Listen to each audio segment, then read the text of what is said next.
This video is sponsored by Keeps. Find out more about them later in the video. This is Apple's smallest laptop, the 11-inch MacBook Air. Yes, this is actually smaller than the 13-inch M1 MacBook Air that was released in November of last year. And you also may remember that last year I picked up a large lot of these and I sent half of them off to Hugh Jeffries, and some of them were quite broken and some of them we did manage to clean up and fix. But the last one of these was released in early 2015, and this one here specifically came out in early 2014.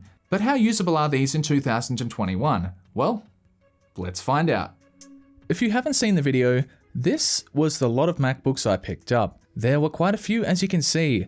Being used by school students, not a lot of care was taken, and I could tell. From cracked screens to missing keys and water damage in between, I was surprised that many of these devices fired up, and those MacBooks were home to bugs which would have found a nice place to stay. A melted keyboard backlight? Really, I have no idea how this would have happened. I cleaned them out, applying new thermal paste along the way. Out of the 14 MacBooks I kept, 8 were working fine. And if you want to know what Hugh Jeffries did with the half I sent him, his video is listed in the description below. Did you know that 2 out of 3 guys will experience some male pattern baldness by the time they're 35? And the best way to prevent this is to do something while you still have hair. This is where today's sponsor Keeps comes in. Keeps have revolutionized the way men around the world are treated for hair loss. They've made it easy and simple, delivering your medication every 3 months. No need to go to a pharmacy and no need to go for a doctor's visit.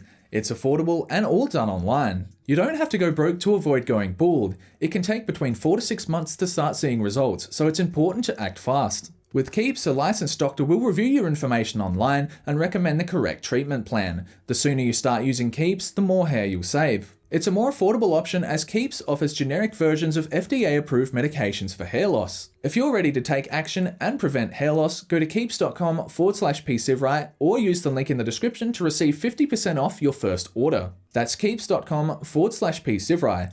Thanks again to Keeps for sponsoring this video. But before we take things further, I'm dying to open the package sent by Gridframe Studio. The postman hid this behind a pot plant, so I'm lucky I even saw it at all. Gridframe create framed artworks using a number of disassembled electronic devices. And I must say, this is some fancy packaging. I don't actually know what device is in here, so it'll be a surprise for me too. And there we have it, the iPhone 4S, with some satisfying peeling action. I simply can't wait to hang this on a wall, and Grid Studio have a Black Friday sale on now, link in the description below. While these Macs came out in early 2014 with OS 10.9, they're capable of running 11.6 Big Sur, which is still receiving security updates and is very secure. And the benefits to this miniature Mac don't stop there. It's small, even with the obnoxiously large bezels. And within those bezels is a display that's bright, but does fall short in terms of color accuracy. In fact, the only Apple laptop smaller and lighter than this was the 12-inch MacBook released in 2015. That of course had its own list of arguably crippling limitations. It had a single USB-C connector for everything. The 11-inch MacBook is packed with a lot more ports. And that keyboard, man is it good. The keys are responsive and have a great amount of travel. And while the MacBook is small, it doesn't feel cramped to type on. Just like Apple's latest MacBook Pros, this also uses a MagSafe charging connector. And I don't know about you, but I wish the current models still had the glowing Apple logo on the back. But honestly, for an 11-year-old design, it doesn't feel dated. An area this model is starting to feel long in the tooth in is the base 4GB of RAM. Sadly, it isn't upgradable, and most people likely weren't prepared to splash out an extra $100 to bump it to 8GB back in 2014. And while the RAM isn't upgradable, all hope is not lost. Getting inside one of these only requires a pentalobe screwdriver, then the backplate simply pops off. No heat gun required to open it up. The battery is also easy to remove. First, I lifted up on the connector, removed the 5 Torx screws and lifted it out. Thankfully, it is possible to swap out the old SSD. However, you'll need an adapter if you want to run a modern M2 drive. These drives will eventually fail, so at least this MacBook won't become e-waste after a simple drive failure. The RAM is soldered directly to the board, meaning it can't be upgraded, as I said before. And most of these Macs only sold with 4GB of RAM, which you can get by with now, but limits you to simple tasks and games only. After making the first video, I routinely charged all of the MacBooks up. I ended up selling a few and giving one to each of my parents, and the last 2 I'm actually giving away. Yes, you did read the title correctly, and I'll be giving 2 of these away. All you've got to do is be subscribed to me here on YouTube, leave a comment below, and also be following me on Twitter. Be sure in that comment to leave your Twitter name, as I'll be contacting the 2 winners on Twitter in a week's time. Good luck, and I hope you win.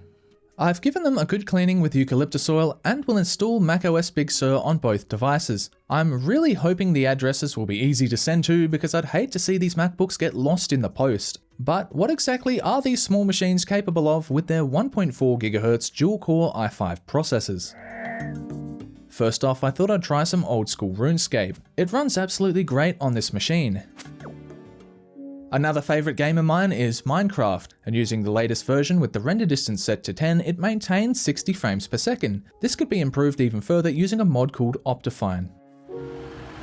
SuperTux Kart is a free kart racer that I love to test on old computers. It runs really well here, even at the native resolution of 1366 by 768. On to some benchmarking. In Unigine Heaven, the integrated Intel HD 5000 graphics managed to score 358. Not very good, but more than enough for basic tasks. And in the CPU benchmark Cinebench R20, the dual-core i5 processor scored 581. Definitely a reasonable score for this processor, and thankfully there is a CPU fan that helps dissipate some heat away from the processor.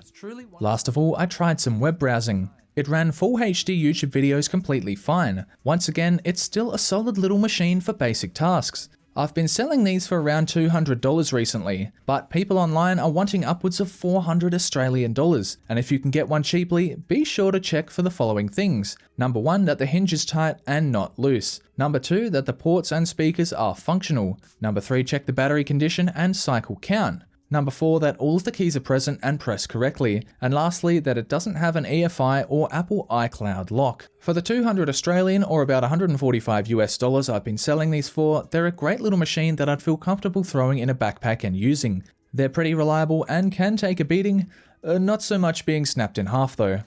So there we have it, Apple's tiny and still very usable MacBook Air. If you're doing light tasks or web browsing, these are still a great option. And if you want your chance to win one of the 2 I'm giving away, feel free to leave a comment below, make sure you're subscribed to the channel and following me on Twitter, and once again, leave your Twitter name in the comment because that's how I'm going to be contacting the winners. Good luck, have a good week, and I'll see you then.